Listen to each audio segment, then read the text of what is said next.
Did you know you can give it like 2, 3 books worth of information about your question before it even gives you an answer? Most people are giving it a text message. It's giving it nothing. And then you're expecting it to do magic. A few months ago, I was working with a founder that built this really cool AI technology, and he was working on the marketing.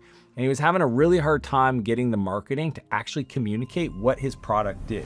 He spent like 3 weeks on it, iterating, going back and forth, trying to get the messaging right, trying to get the headline right, trying to get the copy right. All I did was sit down and I gave it the format I'm about to teach you, and I hit enter. And within 12 seconds, it outputted the perfect plan, structure, and strategy for him to get his customers to buy. It took less than 15 minutes to implement it on his website, and all of a sudden, he's converting that traffic into customers. What did I do different? Here's how it works. The first thing is the role. You gotta tell it who to be like. It's kind of like act like a professional dancer, act like a killer musician. So all I did when I was helping my buddy to fix his prompt is said, act like a world-class marketing strategist that focuses on conversion for software. What that does is it takes all the friggin' information in the world that's all been cataloged and structured, and it says, okay, out of all of this, only focus on this piece. And then with that, it can then give you an answer that's very specific. If not, it just looks watered down. The second part to your prompt is the context. I want you to give it all the background information.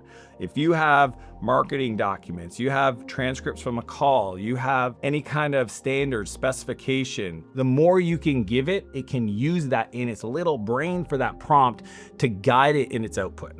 The third is the command. You have to be very specific. Whatever you want it to do, tell it. Be very explicit. I always say make the implicit explicit when we're prompting. And the last and the fourth is the format.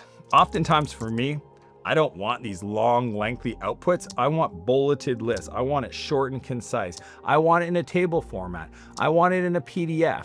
The format is how you take that output and then use it in other tools. You might want to put it in a CSV so that you can import that into another tool, but if you don't tell it that, it's not going to know what format you want. If you do those things, you will notice a complete difference in the output. I'll even go as nerdy in the format where I'll say, here's the format, then give it a template to follow, then hit enter, and it can't go outside of those parameters.